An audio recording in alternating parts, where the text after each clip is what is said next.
Bharatanatyam is a dance of Tamil Nadu in southern India. It traces its origins back to the Natya Shastra and ancient treaties.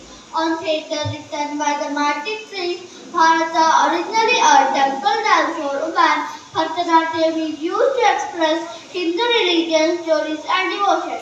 It was not commonly seen in the public stages until the 20th century. The dance movements are characterized by bent flags while feet keep rhythm. Hands may be used in a series of mudras, symbolic hand gestures to tell the story. Now I would like to request Monisha and Vibha to perform Bharatanatyam.